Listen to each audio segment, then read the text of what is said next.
Toi Tāmanuhiri is a living exhibition at the museum, at the marae, and at Verve Cafe. And this exhibition here, this is part 2, and what this is really, because of the venue, we're kindly offered the venue, it's really the artworks that would be suitable for this environment. And having said that, we've got a whole lot of other artworks which weren't suited for this environment, but they'll be perfect for the marae. Verve is owned by Ray Tutenberg, good friend of ours, whose grandparents lived and broke in the highlands up there at Wharerata.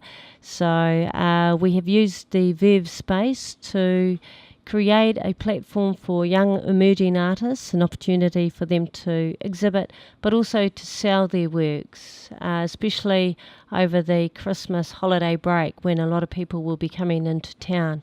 So it's been great to for them to use this as an opportunity to showcase themselves to many others in a very no-ngāwari space.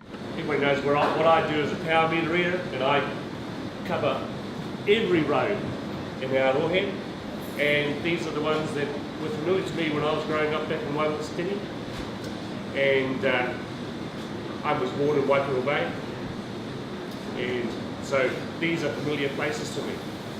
And as I've gone on, there's another few more pieces that come out that are, as I'm coming back home as well, that's coming into that as well. So for me, this is familiar.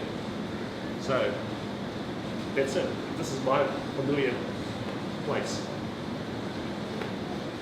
I don't know how to explain all that other than I'm tight as a duck's ass, and I hate throwing stuff away. So everything is actually from my house and from other people's homes, and it's not something. Yeah, I keep it, and it's from here. Everything's from here. So thank you. Put 10 brushes in there to symbolise 10. And 10 brushes working together are better than one brush left on its own. And it's just a kōrero about whānau unity. And it's for sale. Yeah, I guess I base mine, I'm based down at Christchurch at the moment, doing moko down here. And it's been, I guess I've really just only started to scratch the surface of my involvement with moko. So I guess it's talking about my relationship into the art form, as well as linking Tāmanuhiri back to Waitangi with those the kind of moko type designs on there which are found in caves in South Island.